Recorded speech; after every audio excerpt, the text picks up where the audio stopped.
Billionaire CEO hired broke artist to paint his portrait. She painted his deepest secret. Hello everyone, and welcome back to Romance Rewind Stories. Before we dive into today's incredible story, I have a small favor to ask. If you're enjoying these heartwarming tales, please hit that subscribe button and turn on the notification bell so you never miss our latest uploads. It's quick, it's free, and it's the best way to support us in bringing you more emotional romance stories. And here's something I'd love to know. Where are you watching from today? Drop your city or country in the comments below. I always enjoy seeing our amazing community from around the world. Oh, and if this story touches your heart, don't forget to hit the like button. It really helps us grow and reach more people who love these kinds of tales. Now, let's get into today's story. Billionaire CEO hired broke artist to paint his portrait. She painted his deepest secret. Zenith Blackwood needed a portrait for the lobby of Blackwood Enterprises' new headquarters. At 42, he was CEO of the third largest investment firm in the country, worth approximately $12 billion, and every decision was calculated for maximum impact and minimum vulnerability. The portrait was supposed to be simple. Hire a prestigious artist, sit for a few sessions, get a painting that conveyed power and success. His assistant had compiled a list of renowned portrait artists, people who'd painted presidents and royalty, who charged six figures for a single commission. Zenith rejected them all. "They're too polished," he told his assistant. "Too corporate. I want someone with actual talent, not just a famous name. Find me an artist who sees things differently." His assistant, used to impossible demands, spent a week searching. Finally, she presented him with a portfolio from an artist named Vesper Crane, 28 years old, no formal gallery representation, selling paintings at a street market in Brooklyn for whatever people would pay. "She's nobody," his assistant said, "literally unknown. But her work, it's extraordinary. She captures something raw, something real. Look at these portraits." Zenith studied the portfolio on his tablet. The paintings were stunning. Not technically perfect, but deeply emotional. Each portrait seemed to reveal the subject's inner life, their hidden pain or secret joy. There was honesty in them that made Zenith uncomfortable. Contact her, offer her $50,000 for a portrait, see if she accepts. 3 days later, Vesper Crane arrived at his penthouse office looking nothing like the polished artists he usually encountered. She wore paint-stained jeans, a worn leather jacket, and carried a battered portfolio case. Her dark hair was pulled back in a messy bun, and she had the kind of exhausted eyes that suggested she hadn't slept properly in months. "Mr. Blackwood," she said, her voice cautious, "your assistant said you want a portrait." "I do. For the lobby of my new headquarters. Something that conveys leadership, success, vision. Can you do that?" Vesper studied him for a long moment, her gaze uncomfortably direct. "I can paint you. Whether it conveys what you want depends on who you actually are beneath the CEO persona." "Excuse me?" "I don't paint what people want me to paint. I paint what I see. If you want a generic power portrait, hire one of those corporate artists who paint billboards disguised as portraits. If you want something real, I can do that, but you don't get to control what I see in you." Zenith should have been offended, should have thrown her out for her audacity. Instead, he found himself intrigued. "And what do you see in me?" "I don't know yet. That's what the sittings are for. Mr. Blackwood, I'll accept your commission on one condition. You give me complete artistic freedom. You sit for me, answer my questions honestly, and let me paint what I see. Not what you want people to see, what you actually are. That's a dangerous condition. That's the only condition. Take it or leave it." Zenith looked at this broke artist, who was dictating terms to a billionaire, and made a decision that was either brilliant or insane. "I accept. When do we start?" "Tomorrow, 6 p.m. I'll need 3 two-hour sessions. And Mr. Blackwood, wear something comfortable, not a suit. I want to see you, not your armor." The next evening, Zenith showed up at the address Vesper had provided. a warehouse studio in Brooklyn that she apparently shared with 3 other artists. The space was chaotic, canvases everywhere, paint-splattered floors, the smell of turpentine and coffee. Vesper had set up a chair near the windows, where evening light filtered through industrial glass. She gestured for him to sit.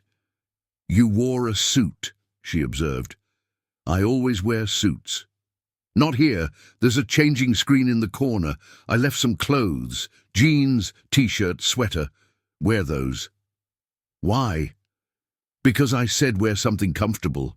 Suits are armor, Mr. Blackwood. I need to see past the armor." Zenith should have refused, should have insisted on maintaining his professional image. Instead, he found himself changing into the clothes she'd provided. Expensive brands, perfectly sized, suggesting she'd researched him thoroughly. When he emerged, Vesper nodded approvingly. "Better. Now sit. And Mr. Blackwood, for the next 2 hours you're not a CEO, you're just Zenith. Can you do that?" "I don't know." "Let's find out." What followed was the strangest experience of Zenith's life. Vesper painted in silence for long stretches, then would suddenly ask probing questions. "What scares you most?" "Failure," Zenith answered automatically. "That's what the CEO fears." "What does Zenith fear?" He was quiet for a long moment. "Being alone, dying alone. Having built this empire and realizing at the end that none of it mattered because I never connected with anyone." "Why haven't you connected?" "Because connection requires vulnerability. Vulnerability is weakness in my world." "Is it, or is isolation the actual weakness?" Zenith had no answer. By the second session, Vesper's questions had gotten more personal. "Tell me about your family." "Dead. Parents died in a plane crash when I was 19. No siblings. I built Blackwood Enterprises from their failing company." "So you've been alone since 19? "Yes." "That's 23 years of isolation." "That's not strength, Mr. Blackwood. That's survival. There's a difference." "You're very direct. I'm painting your portrait. I need to understand who you are. The real you, not the persona. Zenith, what do you actually want? Not what you're supposed to want as a CEO. What does your heart want?" "I don't think about my heart. It's not relevant to business. It's relevant to being human, and you are human despite your best efforts to pretend otherwise." During the third and final session, something broke in Zenith. Maybe it was Vesper's relentless honesty, or the safety of her studio where he wasn't expected to perform, or simply exhaustion from maintaining his armor for so long. "I'm tired," he admitted suddenly, mid-session. "I'm tired of being alone, tired of every relationship being transactional, tired of people wanting my money or status, but never wanting me. I'm 42 years old, worth billions, and I have no one who'd mourn me if I died beyond the impact on stock prices." Vesper set down her brush. "That's honest. Thank you." "For what?" "For admitting I'm pathetic. For admitting you're human. Zenith, loneliness isn't pathetic. It's the consequence of building walls so high nobody can climb them. You're not alone because you're unlovable. You're alone because you won't let anyone close." "How do you know that?" "Because I can see it. In the way you hold yourself, the way you deflect every personal question before finally answering, the way you look at me. You can't decide if I'm dangerous or safe. You've spent 23 years protecting yourself from being hurt. But Zenith, protection without connection isn't living. It's just existing." "You sound like a therapist." "I'm an artist. I see people. And I see you, all the success and wealth and power, and underneath it all, a man who's desperately lonely and terrified to admit it. Are you putting that in the portrait?" "I'm painting what I see, whether you like it or not." A week later, Vesper called him. "The portrait is finished. Come see it before I deliver it to your office." Zenith arrived at her studio with trepidation. What had she seen? What had she revealed? Vesper uncovered the canvas, and Zenith felt like he'd been punched. The painting showed him sitting in the chair, wearing the casual clothes, but his expression was unlike anything he'd ever seen in a mirror. There was power there. Yes, the strength and intelligence that had built his empire. But there was also profound sadness, loneliness written in the set of his shoulders, vulnerability in his eyes that he'd never consciously shown. And in the background, barely visible but undeniably present, were ghostly figures, suggestions of people, of connection, of the life he'd never built beyond business. They weren't clearly defined, just impressions, possibilities, the relationships he'd never allowed himself to have. "That's not me," Zenith said, his voice rough. "That's exactly you. That's who you are when you're not performing CEO. That's Zenith Blackwood without the armor. I can't hang this in my lobby. It's too vulnerable." "I know, which is why I painted you a second portrait, a corporate one. That's what will hang in your lobby. Powerful, successful, impenetrable. Everything your board expects." She revealed a second canvas, the same composition, same clothing, but different expression. This version showed the CEO, confident, controlled, invulnerable. Perfect for a corporate lobby. "Why did you paint two?" "Because I suspected you'd need both. The public version and the private truth. The question is, which one do you want to keep for yourself?" Zenith looked between the two portraits. The corporate one showed who he pretended to be. The vulnerable one showed who he actually was. "Can I buy them both?" "The corporate one costs 50,000, as agreed. The real one, that's not for sale." "Everything's for sale. Not this. Zenith, this painting is the truth of who you are. I'm not selling your truth back to you. It's a gift." "I don't understand." "I'm giving it to you because I think you need to see yourself. Really see yourself. Not the CEO persona, but the human underneath. Maybe if you look at it long enough, you'll believe you're allowed to be human. That being vulnerable isn't weakness. That connection is possible." Zenith stared at her. "Why do you care? You don't know me. I've spent 6 hours painting you, studying every expression, every moment of tension and release, every time you let your guard slip. I know you better than most people who've known you for years. And Zenith, you deserve more than the lonely existence you've built. You deserve connection. You're just too scared to reach for it. You're very presumptuous. I'm an artist who sees people clearly. And I see you, someone who's built walls so high you can't see over them anymore, someone who's forgotten what it's like to be seen and accepted. So, yes, I'm giving you this portrait. Look at it. Remember that vulnerability exists. Remember that you're human." 2 weeks passed. Zenith hung the corporate portrait in his lobby to appropriate acclaim. But the vulnerable portrait, that one stayed in his penthouse office where only he could see it. And he found himself looking at it constantly, seeing himself through Vesper's eyes, seeing the loneliness he'd spent 23 years denying. Finally, he called her. "Vesper, it's Zenith Blackwood. I need to commission another painting." "What kind?" "A self-portrait. Of you. For my collection." "I don't do self-portraits." "Then let me commission a portrait of you by another artist." "Why?" "Because I want to see you the way you saw me. Want to understand how someone develops the ability to see through people so completely." "That's a strange reason to commission art. Or I could just ask you to dinner. Would that be less strange?" Vesper was quiet for a moment. "You're asking me on a date?" "I'm asking to see you again. To talk to someone who sees me as Zenith instead of as a billionaire CEO. Is that allowed?" "It's allowed. But Zenith, I'm broke. I live in a warehouse with 3 roommates. I sell paintings at street markets. We're from completely different worlds.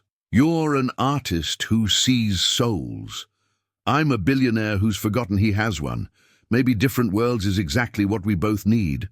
Their first date was at a diner Vesper chose, cheap, casual, the opposite of Zenith's usual expensive restaurants. They talked for 4 hours about art and business, loneliness and connection, the walls people build, and the courage it takes to dismantle them.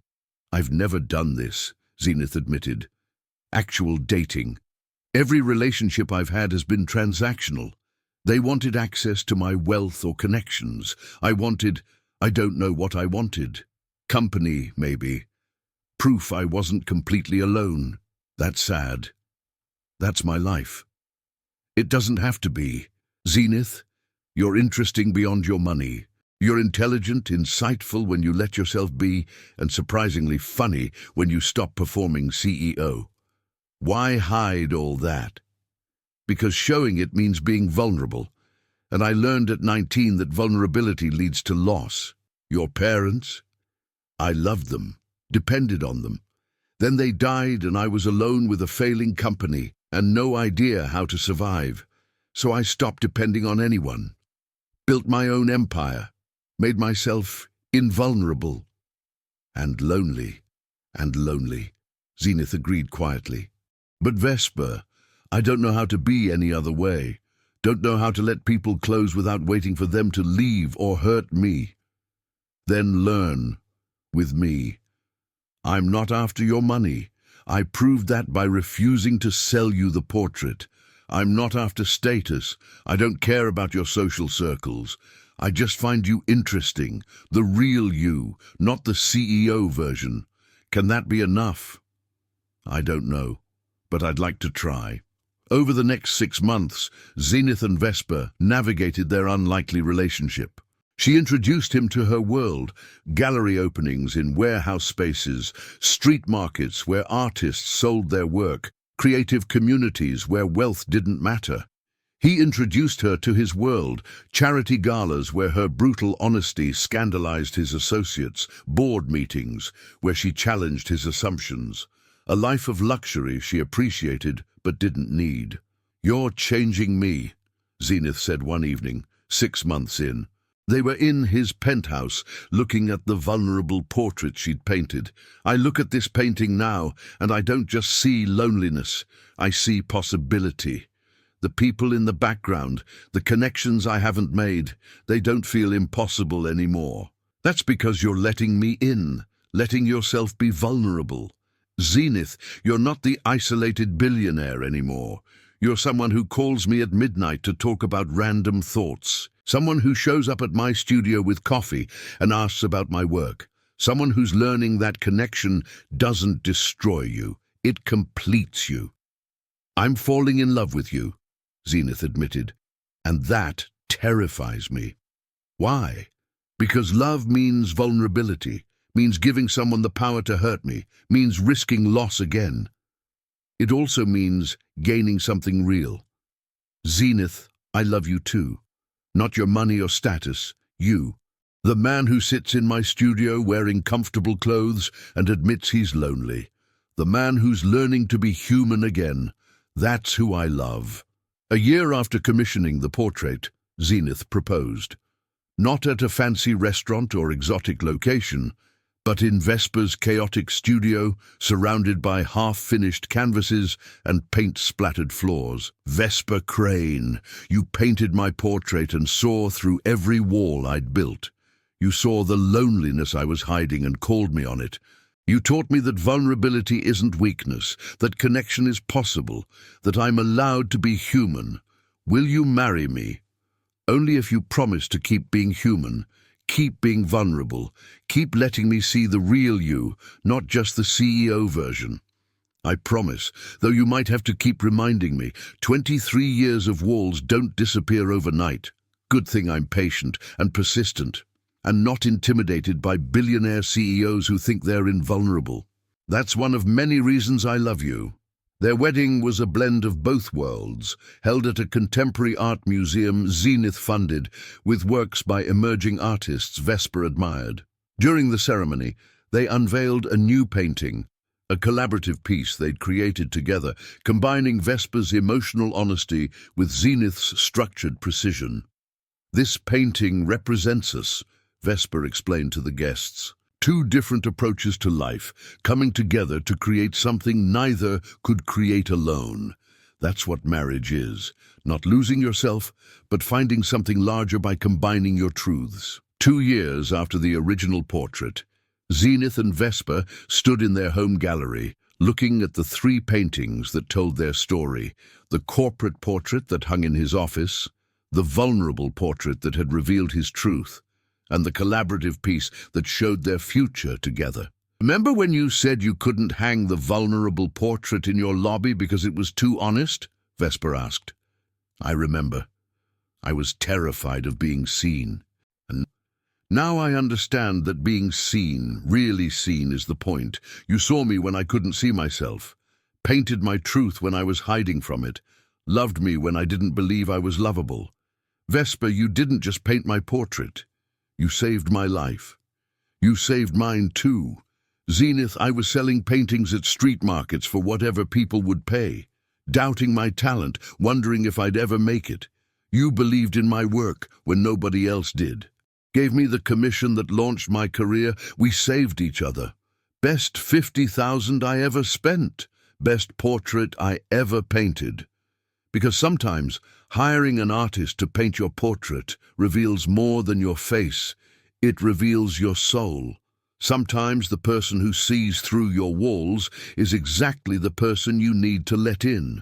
And sometimes being vulnerable enough to let someone paint your truth is the first step toward actually living it. And that's where our story ends today. What did you think? Did Zenith and Vesper's story of artistic truth leading to love touch your heart? Let us know in the comments what your favorite moment was. If you enjoyed this story, we have so many more waiting for you. Check out our playlist for more heartwarming romance tales that will make you believe in love all over again. Don't forget to subscribe, hit that notification bell, and give us a thumbs up. Your support means everything to us.